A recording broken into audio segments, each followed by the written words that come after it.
গত মঙ্গলবার দেশের অষ্টাদশতম লোকসভা নির্বাচনের ফলাফল ঘোষণা হয়েছে।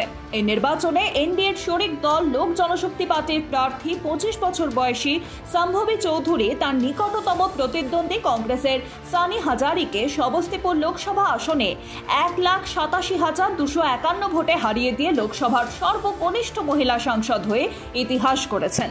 প্রসঙ্গত, লোকসভা নির্বাচনের আগে বিহারের দারভাঙ্গা জেলায় প্রচারে এসে প্রধানমন্ত্রী নরেন্দ্র মোদী সম্ভবীকে সর্বকনিষ্ঠ প্রার্থী বলে প্রশংসাও করেছিলেন। ভোটে জেতার পর সম্ভবীকে নিয়ে মানুষের মধ্যে তৈরি হয়েছে কৌতূহল। কে এই সম্ভবী চৌধুরী? ১৯৯৯ সালে জন্মগ্রহণ করা সম্ভবী বিহার সরকারের ক্যাবিনেট মন্ত্রী এবং নীতিশ কুমারের ঘনিষ্ঠ সহযোগী অশোক চৌধুরীর মেয়ে। তার দাদা প্রয়াত মহাবীর চৌধুরী ছিলেন কংগ্রেস সরকারের বিহারের প্রাক্তন মন্ত্রী। সম্ভবী দিল্লির লেডি শ্রীরাম কলেজ থেকে স্নাতক হওয়ার পর দিল্লি স্কুল অফ ইকোনমিক্স থেকে সমাজ বিজ্ঞানে স্নাতকোত্তর হন।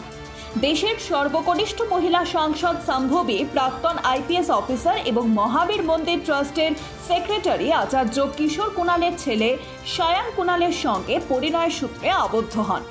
বর্তমানে সম্ভবী পাটনায় জ্ঞান নিকেতন স্কুলে পরিচালক এবং মগধ বিশ্ববিদ্যালয় থেকে গবেষণা করছেন। সদ্য শেষ হওয়া অষ্টাদশ লোকসভা নির্বাচনে সম্ভবীর প্রতিদ্বন্দ্বী সানি হাজারি হলেন জননেতা দলের মন্ত্রী মহেশ্বর হাজারির ছেলে। চলতি লোকসভা নির্বাচনের রাজনৈতিক মতপার্থক্যের জেরে মহেশ্বর ছেলের হয়ে প্রচার করেননি। সানি এনআইটি পাটনা থেকে ইঞ্জিনিয়ারিং পাশ করে এবং ২০২১ সাল থেকে তিনি ছিলেন সমস্তিপুরের খানপুর ব্লকের প্রধান। সম্ভবী ছাড়াও দেশের সর্বকনিষ্ঠ সাংসদদের মধ্যে রয়েছেন আরও ৩ জন।